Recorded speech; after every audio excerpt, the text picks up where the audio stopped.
Hello everyone and welcome to Lush and Salty Aquariums. My name is Stefan. Thank you for coming to the channel. I beg your pardon for any gurgling noises in the background. Those are my various filters and whatnot in the fish room, and just around the corner here in my big display tank up there. It runs on a sump and it has a lovely babbling brook sound that if I can hear it, maybe you can too. And I'm also running the brine shrimp hatchery. That being said, this should be very familiar sounds to anyone in the hobby, and I'm trying to keep them to a minimum. And there you have it. So enough with the mea culpas.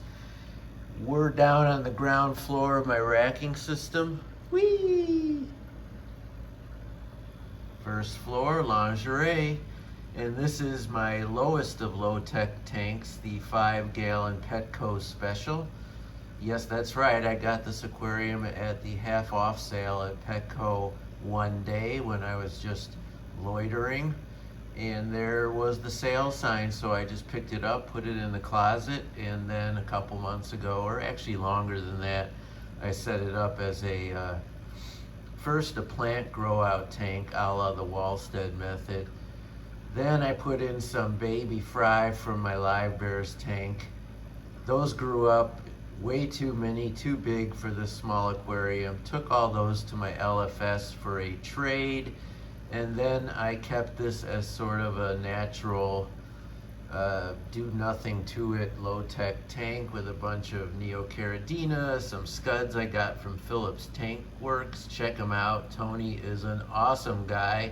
Phillips is his last name, I believe, and so ergo the site's called Phillips Tank Works, I believe, and he sells bag of bugs, which are botanicals and scuds and other microcrustaceans, as well as cull shrimp, Neocaridina. I bought a little of those from him. He came over one day with his wife, and that was super fun. And we put the bag of bugs in this tank, and some hornwort that he provided, and you can see the continuation of his hornwort line. And that was some time ago. So since everything I just told you, I sort of converted this into an ERATS aquascape. In other words, it took me all of about 20 minutes to conjure the scape. I put some dragonstone up in the left-hand corner and tucked in a bunch of anubias into the nooks and crannies. I didn't put any substrate on the ground there, on the floor of the tank, just a bunch of sticks, twigs, and botanicals, starting with what Tony gave me, and then I added some of my own. Let the hornwort grow out a bit, and boy did it ever. What you're looking at now is just a small portion of it. I threw some pothos up on the top and the back, and there's one sponge filter and a preset 78-degree heater, and that's it. I haven't really done anything other than occasionally I will drain some water and replace it. And I've got a few CPDs in here. They're probably not going to be permanent, as in this low light setup, particularly because all of that pothos. It's not that I don't have lights. I actually have two lights on this tank, one right there on the glass and then the one hanging above it. But there's so much pothos and hornwort that it makes for a fairly dim aquarium, and obviously the anubias love that condition. The hornwort doesn't care, and neither do the CPDs. They like lower light. I mean, they've been bred to pretty much work in any aquarium, including very well lit high-tech tanks. And I might transfer these to a very well lit high-tech tank, or just let them be in here living their best life. You'd think they'd spawn, and I bet they do. As a matter of fact, I've seen them do it. CPDs like to spawn right when the lights come on at dawn in their mind's eye. And so when these lights come on, I have seen them do their fluttery circular courtship. Well, There you go, one of the lights just went out. So that's kind of cool. We get a different vibe, more natural. The light up there went off, except the one on the glass is still on, and that is more white LEDs, which shown through the hornwort gives you that simple, natural complexion. It's actually making the filming easier and mitigating the reflection. So that was a very happy coincidence and something I should note for future filming. So the sticks and the dragonstone and the Anubias, I think, have developed into quite the competent aquascape, you know, sort of without even trying. So this is very easy to replicate, folks. I don't even have substrate, just a bunch of botanicals, which is now degrading into mulm, and, or I should say biodegrading. And there are so many Neocaridina shrimps in here. At first you might not see them, but they're literally so many of them, they almost are like a moving substrate. I've got some very happy Autosynclus in here as well, and probably some Pygmy Coriodoras, and even a Plecostomus, a longfin pleco that I put in as a juvenile. I'm sure we'll see his flipping, flopping tail sooner or later. There's some Amano shrimp in here. You can see one right there. I mean, everybody loves being in this tank because it's so natural. It's kind of the best of sort of the father fish style, very natural. Unlike my own moniker, keep your hands in the tank, aquariums like this beg you not to, and they reward you with a very peaceable, natural aquascape and aquarium full of living things, countless living things. I haven't even talked about the snails. They're sort of a really shrimp, which is a runt cherry shrimp that has a white saddle. At least that's what they are in this tank. I'm sure there'll be someone saying, hey, I breed really shrimps and they're pretty special, and they are, but I get some accidental reallys in here all the time. Accidental really. It sounds like somebody's YouTube channel. So we see a Pygmy Corioidora schooling around with the CPDs. They'll do that. Pygmy Corioidoras will occupy the water column, like that one there, and they will school with your other small fish, especially if those other small fish are peaceable, diminutive, and resemble them in body type. And you can see the CPD absolutely does. Obviously they've got more color, which has been muted because of the limited color coming through this aquarium, but still a lovely fish and easy to breed, although I'm not doing it at least on purpose. And if there are any small little nail sliver fry in here, I haven't seen them.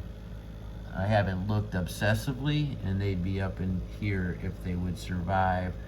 But when creatures like that longfin plicots, that longfin bristlenose that you see right there, center frame, just came out of the woodwork, I'm sure he enjoys hoovering up their eggs that the CPDs may have scattered down below here, as well as at least some of the shrimp. If there's 200 shrimp in here and only 20 of them enjoy fish eggs, well, that's 20 shrimp eating fish eggs. Jury's still out whether Neocaridina do eat fish eggs. I've seen arguments both ways, and hardcore breeders tend to not put one with the other, but most of us like to have Neocaridina shrimp and fish, and that's that, right? So I'm not giving you some brilliant advice here, just kind of my experience. This tank is about 77, 78 degrees. It's at the lowest point right off the floor here, but as I said, it has one of those inexpensive preset heaters, which I think maintains the temperature. Let's have a look. What does it say there? So it's right in between the green. So yeah, 77, 76. you know, CPDs can go to 72, 70. Oh, look at that big Amano tootling by. I don't know, as I said, if I'm going to keep the Celestial Pearl Danios, aka Galaxy Rasboras, in this aquarium. They are happy, and you know, it's not a brilliant school. There's some that aren't exactly, you know, breeding quality. They're just kind of there, maybe a slight hump in their back. But there are males and females. The males, as most of you know, have the bright orange finnage or red, and some lines even yellow, but they're much more conspicuously colored than the females, and the females have a rounder composition. So if they're both football shaped, the female is a bit more so. I think a chubby one just went by right there. And as I said, they spawn in the morning or at dawn or when your lights come on. So the classic aquascape, you know, there's a few classic styles. You know, if you look at the contests, and they describe what the diorama style, the natural style, the iwagimi. This is a combination of a natural nature style, and then it has a bit of the rule, the golden rule going on, in that I created the inverted hockey stick, so it kind of forms that slope from one side to the other, which aesthetically to the human eye is pleasing, and so a lot of people aspire to replicate something along those lines in their aquarium, and you certainly can have it both ways, a nature style as well as maintaining an aquascape. And I've got a black piece of plastic in the back to keep some of the equipment hidden and create a uniform backdrop. A simple sponge filter that I haven't cleaned in months. And then a cool idea is I just took some sticks, and like the Anubias, I wedged them into the dragonstone to create that added architecture in the back there, both serving as a cool background as well as accentuating the aquascape in and of itself. The hornwort, as well as duckweed and a few other things, are floating up top. And I got a bunch of pothos, both in a little pot here on the side and then cascading up. I've got some in a little print-on-demand acrylic box to the right of the tank, the variegated one, the white and green pothos, and then golden pothos or something similar in a print-on-demand acrylic holder in the back. And that keeps the roots contained, and I'll show you. They are coming out the bottom, but if that wasn't an acrylic, they'd be everywhere. And that's cool too. I have that look in some of my other tanks. But the good thing about these is if I wanted to move the pothos to trim it really effectively, I just pull that thing out and it comes out like a planter out of a plant box. You know, when you're using planters on your back porch or something. And so that makes it very efficient. And if you don't want the look of a bunch of roots tangling into your stem plants, for example, if you have stems back there, I don't. But if you don't want that to happen, then these are a nice solution. Easy to get, they're all over Etsy and eBay. You can have them printed on demand, you can buy them already made. They're inexpensive, and there's so many applications in our hobby for them.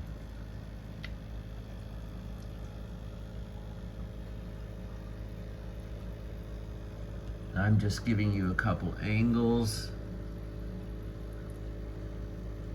Now, with the low light and the ideal condition for Anubias, you can see it has zero algae and it's doing super well. I have Anubias, the same exact species. What is it? Coffeola, Bartiera, you know, Nana. in other tanks that have a ton more light and CO2, and I've got spotted algae on the Anubias. But in low light and low tech, it's doing better than in those other tanks. So when you go for the red plants, as I do in some of my other tanks, it's often at the expense of your epiphytes or your low light loving plants like Anubias and Java fern and others. I'll take you around to the side before we call it quits. I knew there'd be this reflection there, and you see that's not a great vantage point here, but the dragonstone is just chock-a-block up in the corner there. The cool thing is, with all those little, cull shrimps and scuds and what have you, working the nooks and crannies, it's kept it very clean. I have mulm, but I don't have anything rotten back there. And so in an epiphyte only aquarium, that's another great thing.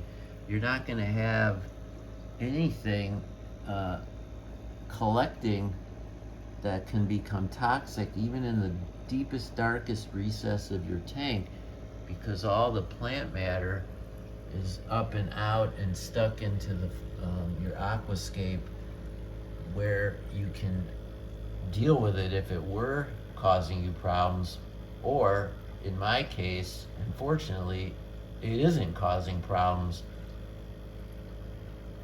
But it's a clean tank. The water parameters test well within healthy boundaries. Not perfect. It's like 25 parts per million nitrate, but 0 nitrites, usually 0 ammonia. Sometimes I detect an ever so tiny bit, and that could be a margin of error on the test kit, or it just could be on a, with low-tech aquariums, sometimes, just like in nature, you'll get a little blip or a spike. But I haven't ever had a fish kill, knock on wood, or found a bunch of dead shrimp in this aquarium. And occasionally I see their shells from when they molt, but there's so much feeding on the molts, because that's where the other shrimp and snails can steal some residual calcium by eating molt. So don't take them out of your tank unless you're photographing it and there's one big honking molt in the front in that dwarf hairgrass and it just looks like a dead fish. Then you can take that out. But basically they're a healthy supplement for your fish's diet. So there's a pro tip. Leave your shrimp molts in the tank. Don't remove them. Speaking of shrimp molts, it's so funny. I'm trying to get in close here. There's a little, well, that's hornwort. I said that looks a little bit like Lemmonphilia sessiflora, which has been in this tank, and it will be fine floating. Hello, Mr. Romano. But newcomers, when they first get shrimp and they find a molt, they always go right to the message boards. Oh my God, my shrimp are dying.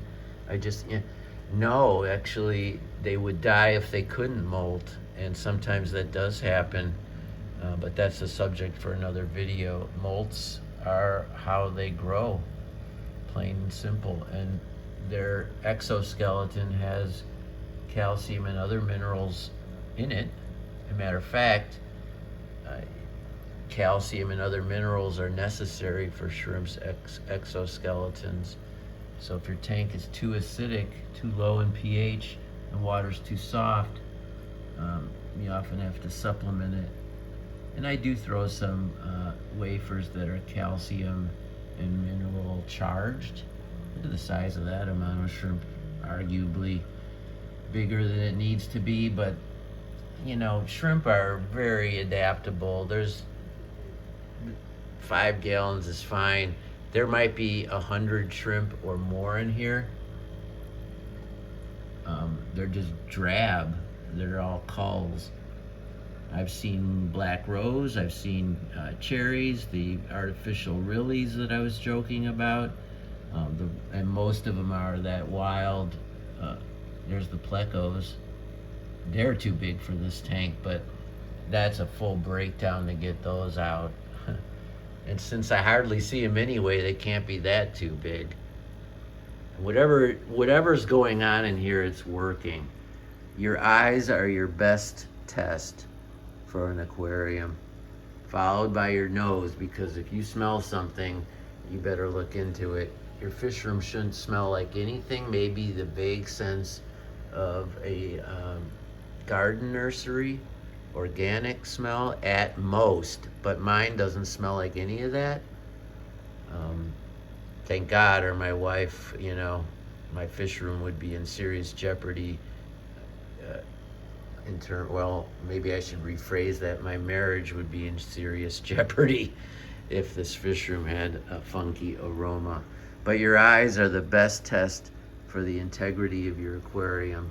And testing, I do it as a matter of habit because I'm just curious and I like maintaining a logbook.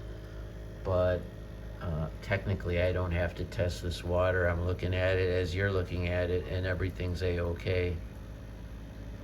Okay, if you have any questions or comments, by all means let me know. I love hearing from you guys.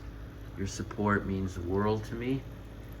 And as always, folks, keep your hands in the tank, albeit carefully. Ciao for now.